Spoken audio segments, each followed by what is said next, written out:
Hello everyone, my name is George from Ireland. Carrying on this video I was trying to make yesterday, but I got a vital phone call in the middle of that and had to hang up.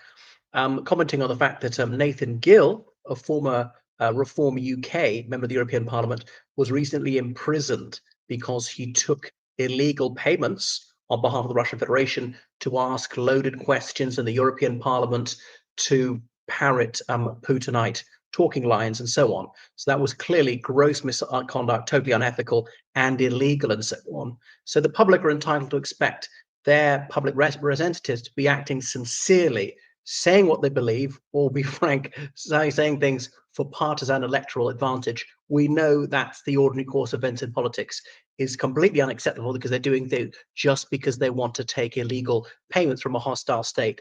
I say hostile. How about the murder of Alexander Litvinenko, a British citizen in Britain in 2006, the attempted murder of Sergei Skripal, in 2018, and his daughter, and the murder of an unconnected British woman there in Salisbury, and all the cyber attacks, all the extremely hostile propaganda. Admittedly, some of that propaganda wasn't so bad a few years ago when Mr. Gill was taking these unlawful payments, but these days, when Putinite acolytes in the Russian media regularly saying they're going to reduce the United Kingdom to radioactive ash, all these blood-curdling threats, when Britain's become enemy number one, partly they want to take their sights off the United States because they don't want to be too provocative of Donald Trump.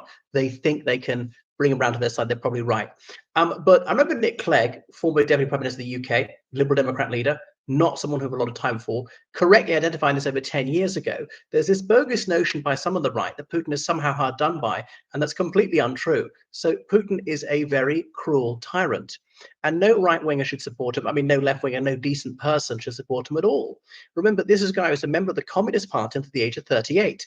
And yes, he recognized that Marxist-Leninism provided an economic system which was a dead end. But apart from that, he's changed nothing. I mean, he saw communism as really as a vehicle for Russian hyper-nationalism, which is continued. The same thing about the no free press, the no free elections, the no free political parties. So political parties, they're all shades of the same color.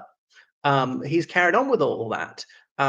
So he is an oppressor, reopening the torture chambers, reopening the slave labor camps, admittedly not on a Stalinist scale, flagrantly unfair trials, all the things that right-wingers should hold dear in terms of civil liberties, and left-wingers should as well. So I know there's a lot of disillusionment by right-wingers in Western democracy, the way things are going, about the increasing restrictions on freedom of expression, about trials not being as fair as they used to be, and so forth, about the police just being used to harass right-wingers for expressions of opinion online and so forth, discrimination against certain groups in the workplace.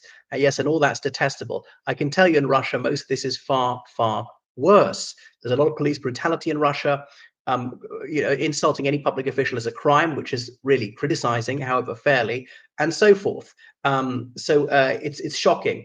Putin does not advance any honorable right-wing or conservative position, and he'll appeal to right-wingers, usually the anti-democratic kind, and left-wingers, the anti-democratic kind, anyone so long as they're totalitarian, in order to divide and enfeeble Western societies, supporting Scottish independence when denying even real autonomy to his own indigenous ethnic minorities, the Tatars and the Chechens and so on, carrying out huge-scale massacres from the 1990s in Chechnya elsewhere.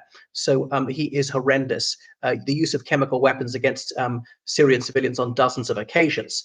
He certainly doesn't value private property, which right-wing is supposed to value, taking away private property without compensation, without any legal ground, putting a dead man on trial. Yeah, you heard that right. A dead person. Sergei Magnitsky, a year after he died, was put on trial. That's how farcical it was. Now, the defendant in Russian trial sits in a cage just to make the presumption of guilt blatant. So there was a cage for the dead defendant. What was his ghost in there? And the cage was guarded by police. It's a theater of the absurd. So people have no rights in Russia, and it's terrible like that. And obviously, there are plenty of good Russians, and I'm not Russophobic. You can admire their cuisine, their culture, like music, dancing, architecture, all things about their lifestyle. But the Russian state is an absolute ogre, and it's very, very cruel to the Russian people. Then breaking all these international laws and the United Nations Charter, invading Ukraine, a sovereign state, which even Russia recognizes as a sovereign state, and carrying out endless atrocities there and so forth. And yes, it's true that Western countries have done it wrong as well, and Western countries have armed Israel for its genocide in Gaza. That is true, but two wrongs don't make a right. I mean, Western countries are not doing it to the same extent in Gaza. They're not doing it themselves directly. They're accessories, and not all Western countries are. Some of them are innocent, are not involved in this in any way. But we are at least allowed to protest against that. We do at least have free expression. You know, the United Kingdom, Republic of Ireland, we've got fair elections with real results, with political parties where there's a real clash of ideas.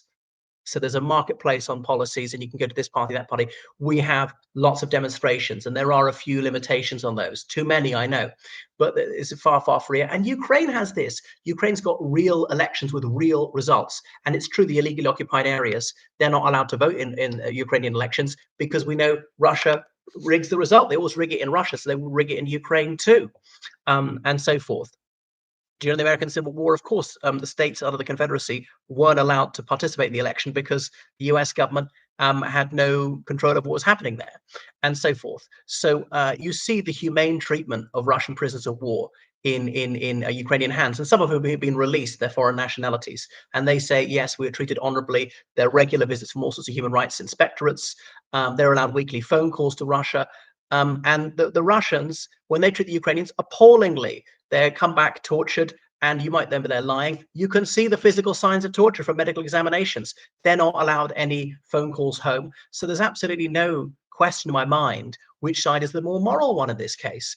So no right-winger should support Putin's monstrous regime, which is doing terrible harm to Russia as well as the rest of the world, which is always up in the ante, which is always threatening to annihilate the human race through a nuclear war. Putin regularly talks about this. So however disaffected you are from Western countries, how could you live with yourself? You'd be conscience-stricken to work for such a flagrantly evil regime where almost everything it says is a lie. I mean, I know all politicians lie, all people lie, politicians more than most, but the difference is that the Russian government lies like 9 times out of 10, promising it wasn't going to invade Ukraine. This massive military buildup on Ukraine's border was no threat to anyone, at the same time threatening them with military technical measures, lying, saying that the war is not a war. It's a crime, punished by 14 years imprisonment, to call the war a war. Even Putin slipped it out and accidentally called it a war once. But of course, you know, the laws are for him to use against himself. He doesn't have to abide by his own laws.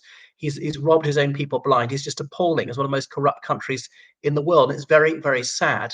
It could be a very wealthy country, but his kleptocracy take almost all the wealth, and an awful lot of Russians live in poverty. And I know there are problems with corruption in Ukraine, partly because it's Russia is corrupting them. But this is no argument for the invasion of Ukraine. Yeah, so the very fact that Zelensky is publicly criticized shows what a free country it is. You know, you think of the tens of thousands of children that Russia has kidnapped. How could you possibly support such a barbaric regime that would take children away from good parents? And all these ceasefires where they don't stop fighting at all. So no right-winger should support such a blatantly oppressive, unjust regime, which is the total antithesis of freedom. So however unhappy you are with the way things are going in Western countries, there are ways it could be turned around, and it's not all bad, and you still have quite a lot of rights.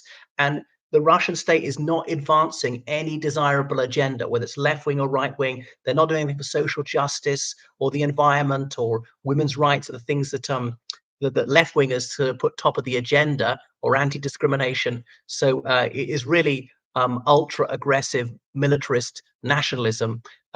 Machismo. It's despicable. Okay, so totalitarianism of left or right, largely the same thing, is deeply unpalatable, must be firmly resisted.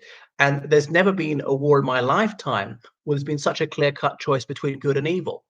All right, anyway, thanks for watching my channel. Make sure you subscribe on Patreon. Donate on PayPal, georgecallahan79 @gmail.com. Goodbye.